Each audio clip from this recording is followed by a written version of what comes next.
All right, so now we are going to look at a map and see exactly what we have to do to get dynamic lighting going here. Now, this is a map that existed in the game before we switched the general settings. That means we're going to have to go to this map and switch the settings, even though we already did that on the games. That will only apply to new maps that are created. So we go and find it in the pages. So right now you can see that dynamic lighting is enabled, but this is the legacy. So we're going to new updated dynamic lighting. We're going to flip on the big switch. That's going to shut down legacy lighting. We want to do explorer mode. That's the advanced fog of war. It's in a dungeon, so we're not going to turn on daylight. We will do update when token drops, and then we're going to save the settings. Now, this is a large map, and so it might take a while, and it might freeze, to be honest. That's something. Nope, looks like we're okay. But on Roll20, when you're making dynamic lighting changes, sometimes it overwhelms the system. And there's one of two things you can do in that case. One, just refresh the page. That will often fix it.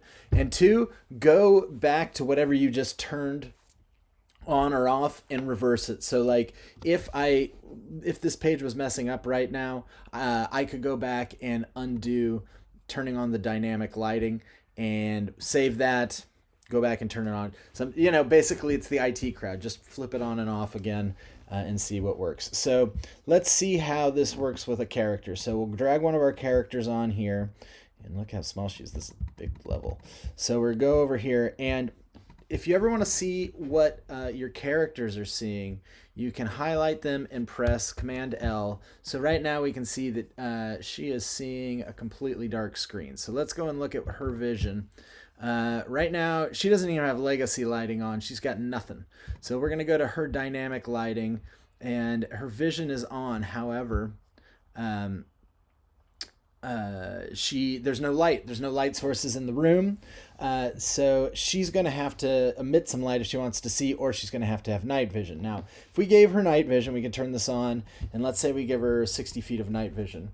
She should be able to see basically at a low light level without any problem.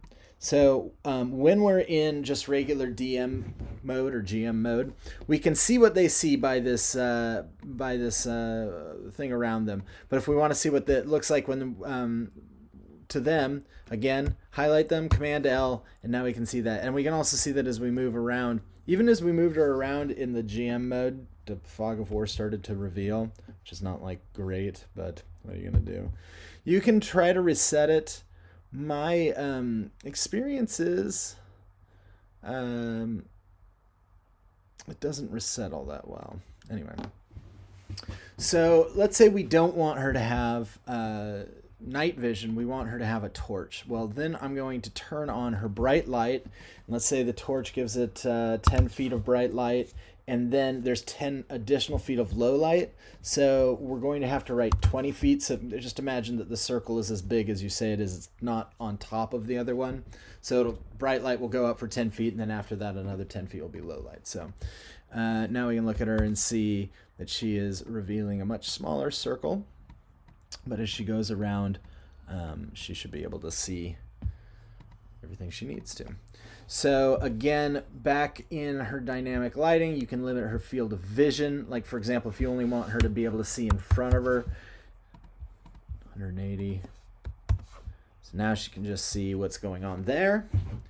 Or you can have her do the same thing with emitting light. You can just have it be the 90 degrees in front of her.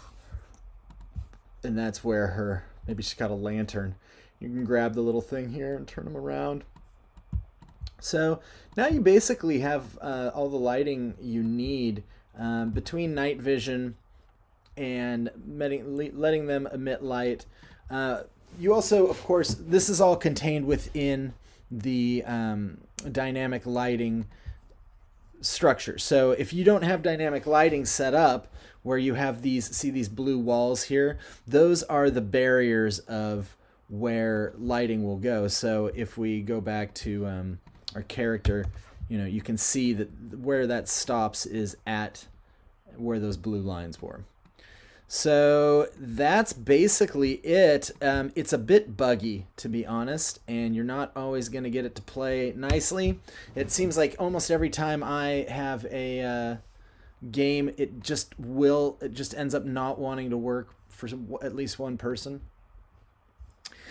It seems like most times I bring this out in a game, there's one person who has a lot of trouble with it, and it's hard to tell how often it's just user error, but sometimes it really is buggy, and they're constantly updating it. But I have found that it can be a little frustrating sometimes. However, if you follow all those instructions I just gave you, you should be able to get your dynamic lighting working and doing whatever it needs for you to do so that you can introduce some really exciting player moments into your games. All right, thanks very much.